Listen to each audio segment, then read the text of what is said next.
right. What's up, guys? How's everybody doing today? Very good. Good. Oh, that's good. That's good. I'm glad to see everybody here and talk about just really put NFT in context, right? Really put ownership in context today. Today, what we're going to do is that we're going to talk about the past, the present, and what the future might look like with the ownership that we have today. So today, the takeaway will be you'll understand where the ownership system evolved from, as well as what are the limitations and why we need to upgrade. So first of all, let's do a little icebreaker, right? That's why I always love to do is just icebreaker. I believe that the best workshops are the workshops that people knows each other, feel that trust in the space, right? So is it possible that I can ask people to maybe, if you feel like it, feel free to move up a little bit, right? To get closer. Feel free to do that, yeah. Okay, cool. We're pretty close already. All right, so we'd love to get to know you guys a little bit. How about everybody give a hi and your name? We'd love to get to know you guys and maybe a little bit about what you're working on, just as an icebreaker. Do you want to start, sir? Why not? Hi everyone, my name is Julian. I'm a former real estate developer, urban scientist, and so now I'm working on digital real estate. I'm trying to find a way, to digitize real estate with NFTs. Nice. And you, sir? Hello, Victor or Mr. Goose.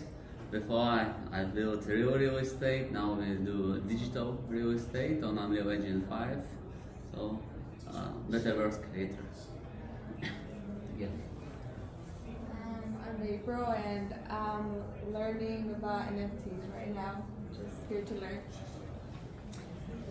I'm Sheree and I live here in Austin and I'm just obtaining knowledge. John, we're looking at NFTs as gifting components globally. Amir, really interested to see how physical to digital works. Nice. Ali, the same, just here to learn. Cool. Hey everybody, Stephen. I work for Boson Protocol. We're a digital payments infrastructure. Really excited to be here. Amazing. You, sir? Hi, thank you. My name's Stuart. I'm an economics professor by trade. I'm on the back of a 30-hour trip from Melbourne yesterday, so I'm just a little bit foggy in the head. Oh, wow.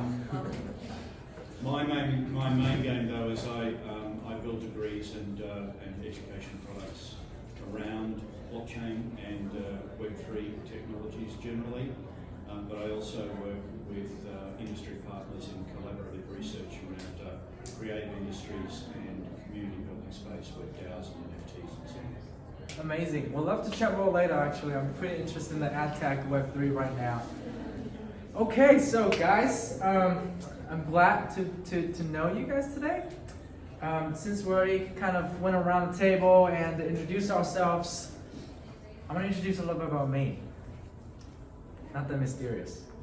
But hi, my name is Kangle Lin, and I'm a two-time entrepreneur based here in Austin. I'm a founder at 10xZ, which is a NFT infrastructure company. We build APIs, SDKs for developers to be able to spin up NFT features really fast. And I am also the founder and host at Above The Jpeg, which is a podcast that we had to explore NFT journeys with entrepreneurs by interviewing some of the coolest folks in the space. We actually just got to interview Peter Sennington the other day, the guy who bought the Bitcoin Lambo, the first guy who bought Lamborghini with Bitcoin. Very interesting stuff.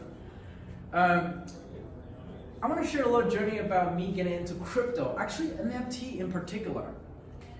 When I was in high school, I was the nerdiest kids in school, and I found out this thing called Bitcoin, and it was $2,000 at the time. I was like, what type of coin costs $2,000? And I found something even sketchier.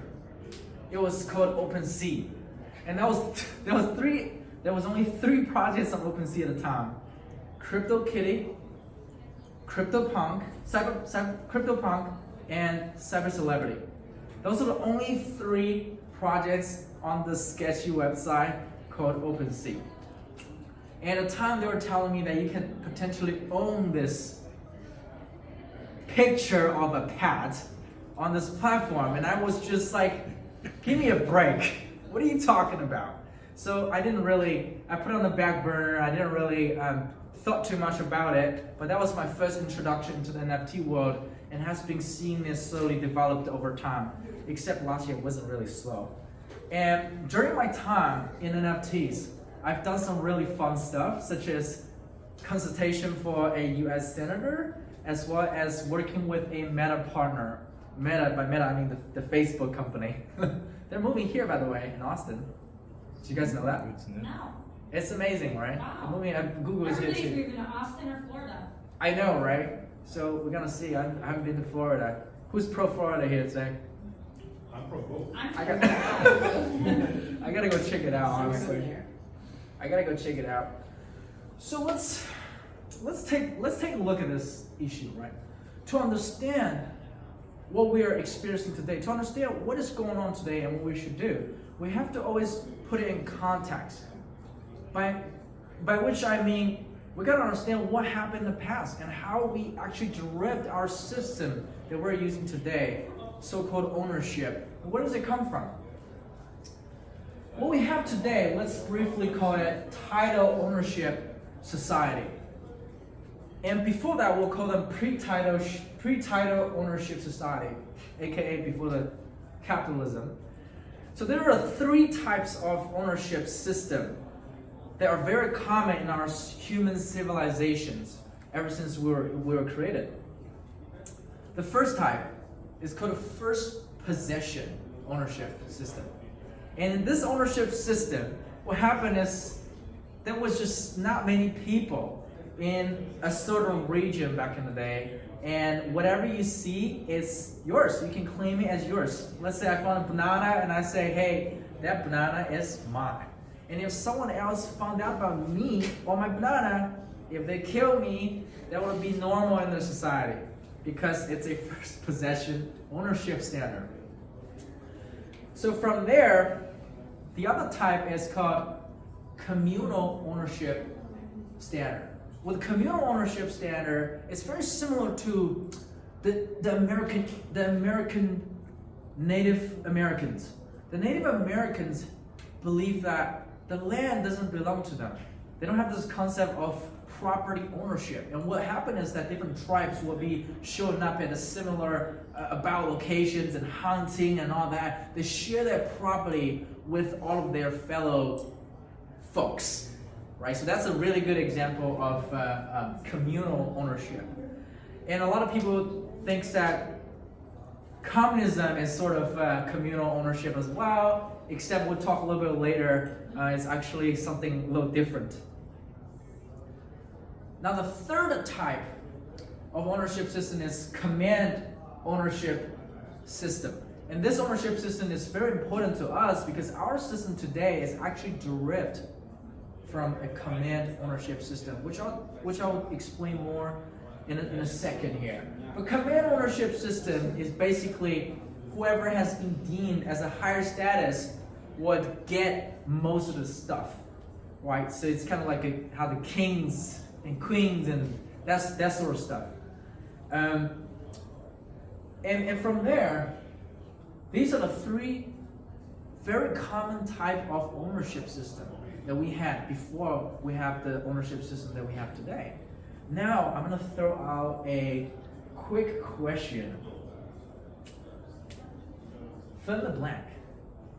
Anybody wanna try this?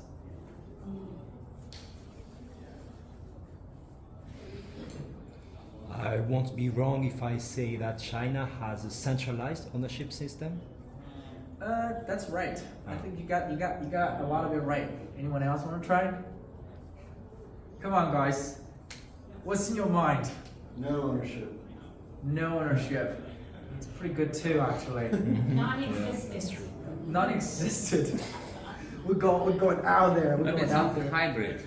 that people can own something, but also government has a common ownership of, I don't know, some enterprises. I love that.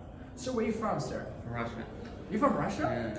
Dude, that's why you understand, right? Because there's some similar stuff going on there. Okay. So But I lived 19 years in different countries, so not straight from Russia here. So. Yeah, for sure.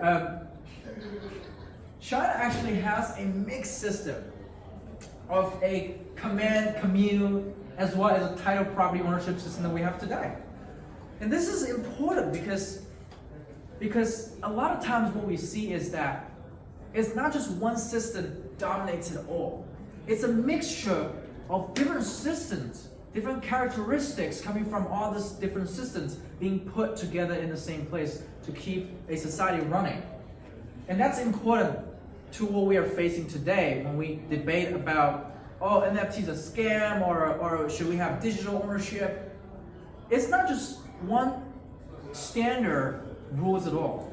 It's more of a transition from what we have today and carry over with a better characteristics for us to be able to enjoy what we have created over the internet. And now let's talk a little bit about what we have today, which is the title property ownership system that we have today. It's so fun.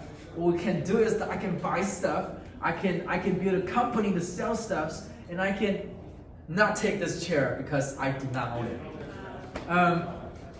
Title property ownership system is interesting. It's actually not that intuitive to come up with title property ownership system. It's actually really hard to form a society of title property ownership system. But because of title property ownership systems, we see some characteristics here is that proof of ownership for physical material properties. You see here, somebody bought something. What do they get? A receipt. When I go into the parking garage today, I basically bought that spa for the day, and I got a receipt for the $8 that I paid to the parking station.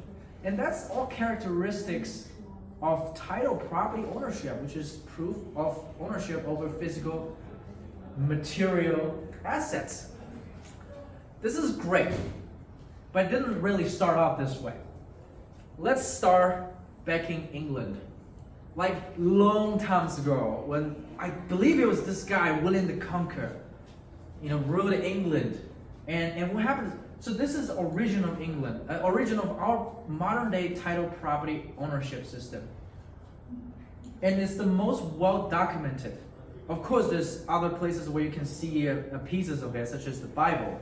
But this is the most well documented origin of where our ownership system comes from, which is from England. When William the Conqueror, I believe that was the guy, I might be wrong, but he conquered the land of England. And what happened is people unanimously agreed that the king was given this land by God. So now the king owns all the land, and here's the funny thing, the king doesn't have enough labor power to be able to harvest things. It was a lot of land, and it was only him and his people. It wasn't enough to harvest all the land. So what the king came out with an idea was that we're gonna give people the interest in the estate over my land. And whatever you do on my land, I take a cut as tax. So it's very interesting that the tax concept that was originated in England was really different from what we think of today. Because today we think of tax as going back to the public, we build roads, bridges, infrastructures for us, right? So it's very interesting, it's a good point to take note. And then we all know that certain people didn't fit into the society too well over there, decided to jump on a boat and sail all the way across the ocean, come to this land of America. Not really here, but just here, over here on the East Coast. So they came to America, and these people freaked out. They were like, hey man, I escaped from England because there was something wrong about the ownership system over there. There was something wrong about the society over there. What do I do? They replaced the people. They replaced the king with the people. This is important. They replaced the king with the people. So after they replaced the king with the people, in the arguably 1800s, that's when we first start seeing, you know, the capitalism taking shape and everything. With people becoming the king, what we have is a stronger sense of private ownership. Because during the king's days, you know, the king owns everything and you kind of just rent space on top of, right? But in America, we nowadays we feel like, hey, it's actually I own what I bought. But with this private ownerships comes with this private ownership, we have capitalism. We have capitalism that drives a booming economy here in America. America has achieved something that none of these other countries has achieved before with the ownership system that we have today. And what that did to the whole world was that it changes the way the countries operated. It changes the way that the countries feel ownership systems. A good example is Europe. Europe used to have the kings and the queens. And what happened when people see an ownership system like this in a society like America that is booming so well with the private ownership census, they copy it. They kind of switch around. They switch their kings and queens into figure faces, and they get at this prime ministers, and they have people who are actually running politics, businesses just like what we have here in America. And the money doesn't just go to the royal people anymore. The money goes back to the public, at least a major portion of it. So that's the huge impact in this world. But still, it remains this question. And the question matters today, is that do we truly have private ownership today? What do you guys think? I mean, Sherry and John's already shaking their head. What's your reasoning? Maybe your reasoning will be different from my reasoning. Well, I mean, if you buy a house, unless you pay for it outright, the house doesn't fully belong to you. Okay.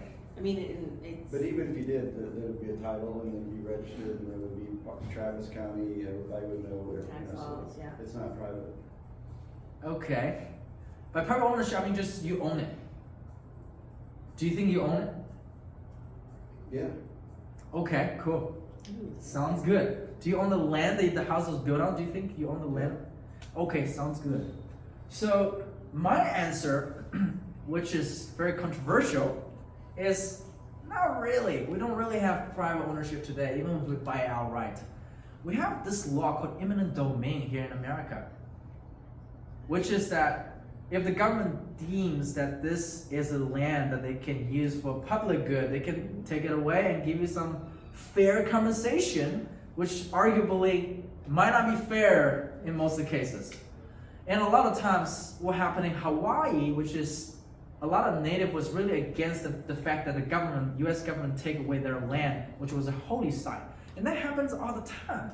And what that gives me a signal is that we don't really have true private ownership today with stuff like eminent domain. But nonetheless, I have to give credit to the system that we have today. It's still the best system so far. It's still the system that gives you most sense of ownership, right? Because what you have to remember is that it's not that we start owning stuff individually in this country, but instead we replace the king with the people. So the people do collectively own everything in this country, except when you're marginalized, then you might be in trouble, right? So with that, I want to introduce internet. This is not the first time anybody introduced internet to you, but let's review this. Internet, and the original internet was a fun Wild Wild West, but there was no ownership. But there was something that the internet had offered us that was never offered before. And that was something so important that was introduced in Web 3 that we did not see in Web 2. Anonymity, permissionless, borderless. Those were the things. There was one thing about these three characters in common. Do you guys know what that was? What that is? Anybody want to guess? Well, you know what? It's hard to guess here. But it all breaks the ownership system that we have set up. It all breaks the ownership system that we have set up today. Think about this. I'm making a painting here in Austin, Texas. Somebody from Italy, oh, you know what, even worse, somebody from China decided to take my painting and sell it as their own. What can I do about this? I'm gonna call the police about this. Right? I'm gonna call the police. What do you guys think the police is going to do about this? Not much, all right? And you know, Trump thing was controversial, but one thing he was doing was that he wanted to stop the companies in China to steal IPs from America. I don't know if that's true personally, but even if that's true, you couldn't do much about it, right? So that's been a huge thing. That's not a thing that is just $1,000. Our stuff is millions, billions of dollars in the economy that has been stolen, and there's not much you can do about it, right? With today's ownership, and that's why the government introduced something that was even worse. They took away these three very characters of the internet, arguably, with KYC, data mining, right? That's not government, but private companies. They do KYC, they do data mining. Now everybody knows where you've been on the internet, right? So arguably, we lost these great characteristics that we have over the internet that was introduced in the first place in the Web 2 space. Now, naturally, I believe it's time to upgrade. I believe it's time to upgrade to a new ownership system that can go beyond the physical assets, that can go beyond what we originally set out to have. Internet was something surprising. Nobody knew that we were going to create a whole new world outside of our physical present. It's freaking crazy, pardon my words. And if you look at the young people today, a lot of people are digital native. When it comes to digital native people, their identity is really tied to their Instagram, to their Twitter, to their email sometimes, right? There's a lot of people who are leaning towards a digital identity rather than 100% physical identity. It's urgent for us today. It's millions of dollars. It's a problem that's worth billions of dollars, even trillions of dollars, for us to upgrade to a new ownership standard that can accommodate digital identities, that can accommodate digital assets that are generated natively, and digital IP. And with the private ownership, a better sense of private ownership, because if it's over the internet on a blockchain, the government really can't do much about it, right? So arguably, you really have that ownership, private ownership system there. With that, what you're going to see is a digital native economy. And a digital native economy, how big do you guys think that is? I mean, it sounds like a word, it's just a word, but what do you guys think? What do you guys see when I mention this word, digital native economy? How big are you guys envisioning right now? I want to just kind of see what everybody's thinking. It could be $10 or it could be Amazon, right? What do you guys think is the size of the digital native economy that could be born out of this? Trillions of dollars. Trillions of dollars. I agree with you. It will probably be the whole economy, right, at some point? It might be. I mean, it might be, honestly, because just think about this. In America, the ownership system was really limited. In every place, it was really limited to our physical boundary, right? And all we can do is just within this physical boundary, and at best, we partner with other countries and get stuff in, our trading and all that. But when we talk about this place, you don't need to go across the ocean to send people something. You don't need to go across the ocean to create things on a digital native economy. So the digital native economy, I imagine, it'll be way bigger than what we have ever seen here in America. It will be bigger than America, the whole digital economy in combined, because it's so easy to scale. And it's borderless. Everybody can participate in it. With the digital economy that's booming and people seeing the ownership that we have over the digital economy, what happened is that I believe the physical goods is going to find a way to attach to that ownership standard as well. And we're seeing that happening today with tokenizing of real estate, with tokenizing of arts and all the other stuff. Nike is coming out. I think Nike had this crypto kick, right? As people are coming out with all type of ways to connect physical goods to the new digital ownership system standard, to be able to not just break out the border, but also get these advantages over on a digital economy, right? That's what we're seeing today already. And there's probably a lot more, except we don't know, because we're in this early stage today, guys. We're in this early stage of the ownership revolution.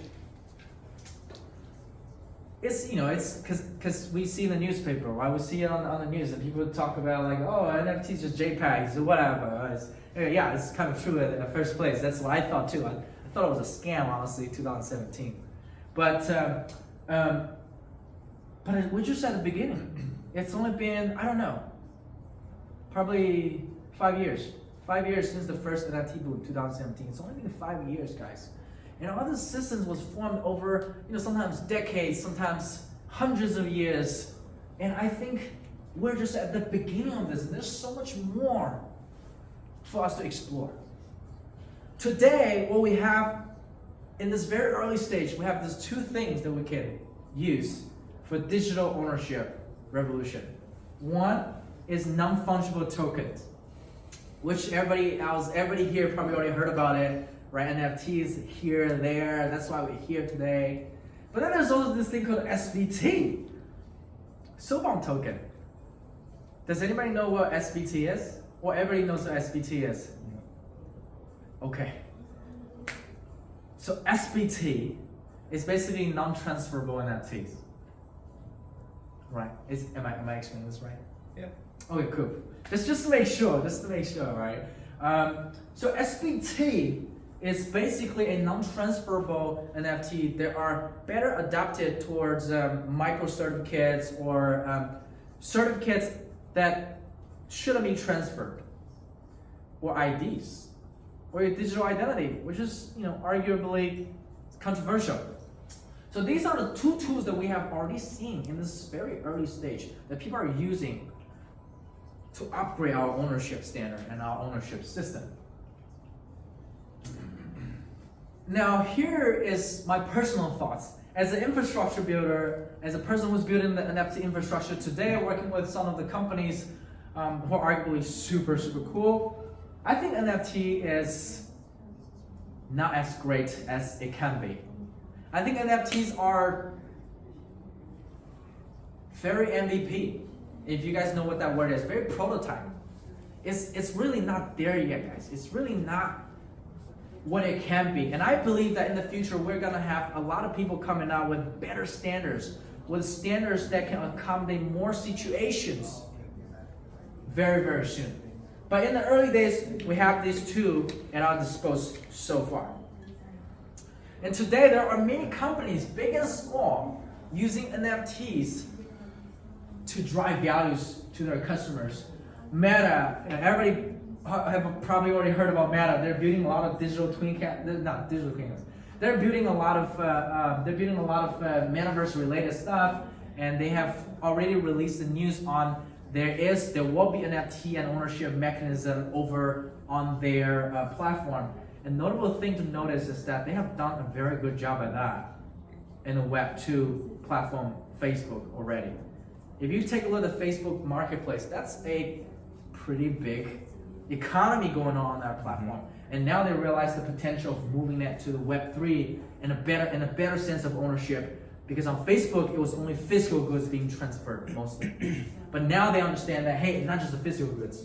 We can have digital goods being transferred over that platform as well. So somebody, maybe don't let them win. And Adobe, they're thinking about exporting things as NFTs. Starbucks released word about the royalty program. That's a good example of how physical things gets connected with the NFT over the digital economy. and then Fortnite, and then Victory XR, very interesting use case.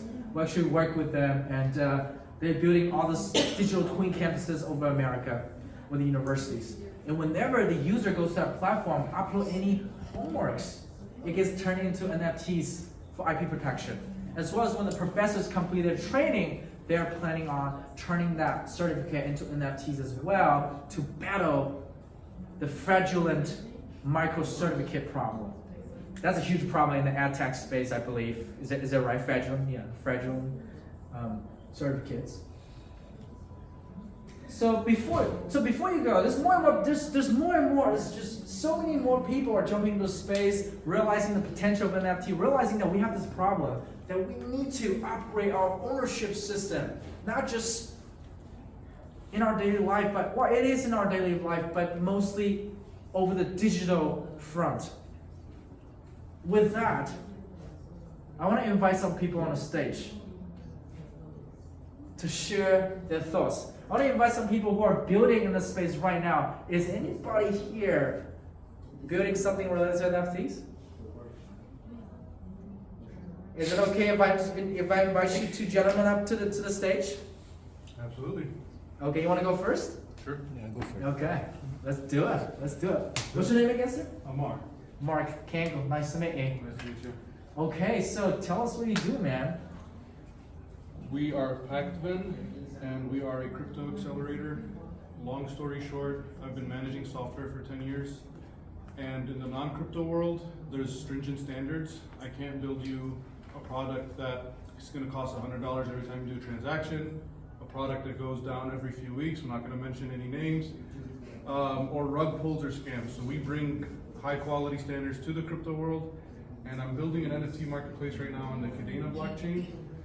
Basically the concept there is it allows true ownership, and it allows true ownership because you dictate all the policies on your NFT every time it's created, minted, transferred, sold, etc.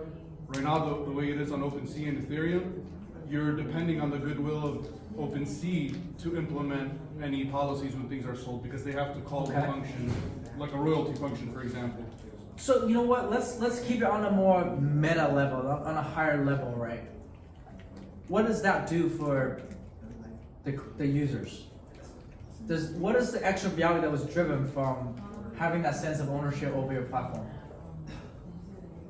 It allows true ownership because when you code in the smart contract for this digital asset, I want this to happen when Y happens, then it's gonna happen because it's called in a decentralized way. So you're not depending on the goodwill of an exchange or a third-party entity to execute that Okay, so it's that sort of freedom to have a true ownership where your stuff is not less likely to be seized, to be likely to interfere. Sure. Is that what it is? Yep. Dude, that's amazing. Hey, It Mike, is. thank you so much for sharing with us. Is there anything that we can help as a group to brainstorm for you? What is something that you? Yes, absolutely. So you mentioned back, you're like, what's the value of this upcoming marketplace? And I think in my mind, it can literally be trillions of dollars, like somebody answered here, or it can be pennies, because barring physical assets aside, what value does a digital asset brings besides the clout-based ones? So I understand there's a first ape, there's a first status symbol NFT, but then what other value digital-wise can NFTs bring? Because if you have a Lambo, I can cheaply replicate a Lambo too, and I have one now, and there's no marketplace because I'm not gonna buy it, I'm just gonna.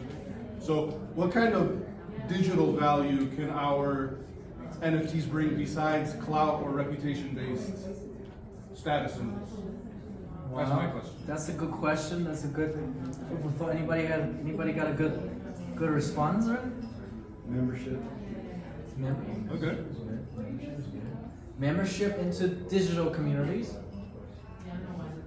That's right. I actually think that's a good one, because I've been seeing some projects going in a direction where they want to make community-based NFTs now. So their idea is if I have a wallet, based on my wallet with all the NFTs, it will show the things that I like, the things that I'm into, and then it will connect me to other people that are into those same things. So membership is a possible I agree, and also membership actually entails something bigger. I think is access, right? A lot of times, not even just being a member of a community, but as well as if you think about today, we have this access into this building, right? Not in the physical sense. In the future, if we were getting more and more tied up with our digital identity, we're probably going to spend more time in the digital spheres. And when we spend time in there, people are going to come out with some sort of fun things that you want to get into. And I think really what that entails is the access, right? Is the access into some sort of experience.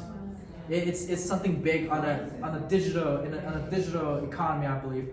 As well as a lot of things that I don't understand personally. I don't understand. You know how I first when NFT first came out, and then 2021, I was actually talking crap about PFP project, which I don't anymore. But I didn't really understand why people would buy a piece of art for a lot of ETH, right? But I guess a lot of people are really different, and people are different from each other, and they like different things over the internet. I think there's a lot of opportunities there. I think in the future, the internet is going to be more inclusive when it comes to opportunities.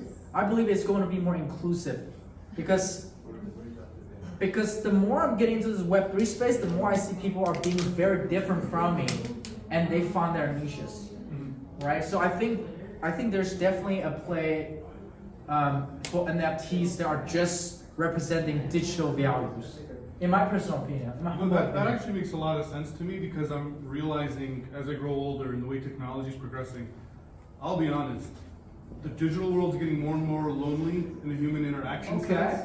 So membership, experience-based, that's probably what's going to bring value to me, and that's what's going to make me go for leveraging NFTs to drive those memberships and experiences for myself.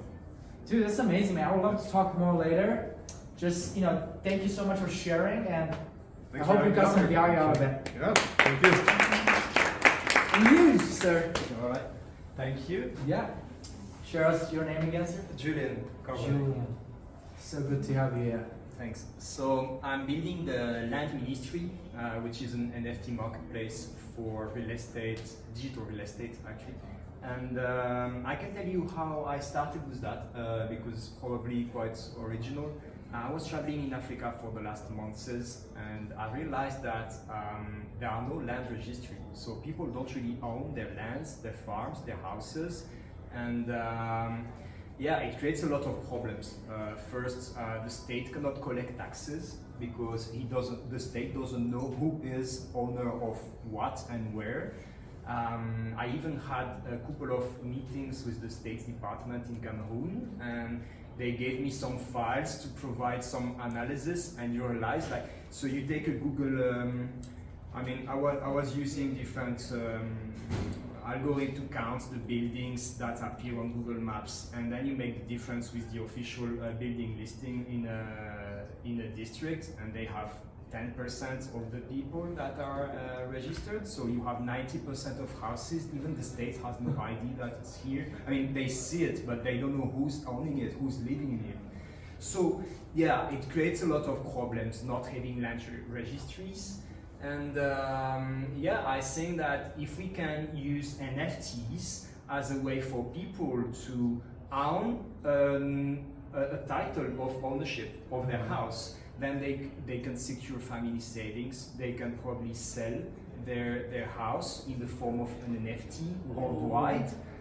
Because, for example, when you own a farm over there in the countryside in some country, in Africa, let's say, what can you do when you want to retire? You arrive to a point where you are too old to work, so you just try to sell your farm to someone, right? And if you don't have a kid who wants to take the farm, or you don't have in your neighborhood someone who wants to take over, you cannot sell your farm, so you have to work till you die for having something to eat, and then the farm is abandoned till someone else come take it. So that's things that I think we could solve with ownership titles. So they don't have ownership of the land over there? Not really. So they can't sell it for money? You know what? Yeah, they sell it, but it's all informal. So Okay. somewhat, it's also a political decision. Obviously, the things are not different because probably the person in charge don't want the thing to be different, and also it's very different from one country to another. So, but let's say yes, you can sell some of your farm, or you can sell some of your real estate properties. But it means like you understand what's the law behind. You can potentially have the tribunal with you if you go on court, because there are problems of multi-sales actually. Some land can be sold 2-3 times to different persons. You have a lot of scams like that. So yeah, there are no record of sellings and buyings and ownership. That's wild, man. Thank you. That's I hope- wild. yeah, Anything I hope I we can scale. brainstorm for you? I'm actually, so yeah, I don't know exactly, it's probably legal. I think there is a talk on that topic later today, but I'm trying to find a way, how can we attach an NFT, so a digital asset, to a real world property? This is something we start to see it, this and there. I think that last week a building in New York City has been sold as an NFT, or is something like that. There is something. We can also imagine fractional tokenized ownership. So why don't we all us here put 1,000 buck in some NFTs, and that will represent the ownership of a farm or something else. Interesting. Interesting. Interesting. And so we can rent it to someone. I wonder what the government feels about this, because they're not gonna have control over this anymore. You know? Well, I can tell you about Cameroon. Actually, they are really looking forward for ways to collect taxes on the people. Oh, okay, So okay. they also need Gotcha. to collect money to invest Gotcha. in infrastructure, so they can put the electricity and the water for Oh, the I houses. see. So it's kind of a deal. Oh, And I'm gotcha. assuming the people would like to pay taxes if they could have the electricity in the house, right? It makes sense. That's So right. it's something, it's a chicken and egg problem, but I feel like everyone would like to move forward. So Gotcha. Wow, dude, this is amazing, man. Thank you so much for sharing. I really appreciate it, because that's like literally an example of like how ownership shift, right? Like that's an ownership standard shift. Just like what we talk about, dude. I'm so proud. Thank you so much. Thank you so much, man. I really appreciate you jumping in today. So yeah, I really appreciate these two. I want to just give a round of applause to them. Thank you guys so much for all being on the stage. And you know, before you go, if you guys want to keep exploring, if you guys want to keep exploring NFTs with us, we have a podcast called Above The Jpeg. We explore NFTs with the coolest people by interviewing them. Last time we interviewed Peter Seddington, the guy who bought the Bitcoin Lambo, and we're gonna interview more guys. So we're gonna interview more. So please feel free to follow us or scan the QR code here. Before you go, actually, let me take a group selfie, if that's okay with you guys. Actually, can I borrow your phone? We got the best phone in the house. He's got the best phone in the house. This is my phone. Oh, thank you. Thank you. Okay, we got a camera with 3 in the back. So we keep seats or? yeah, let's take a seat. Well, actually, do you guys want to come up here? Let's come up here. Let's take a selfie. Come on, let's do it. Let's do it. Yeah. Oh, okay. Let's do it.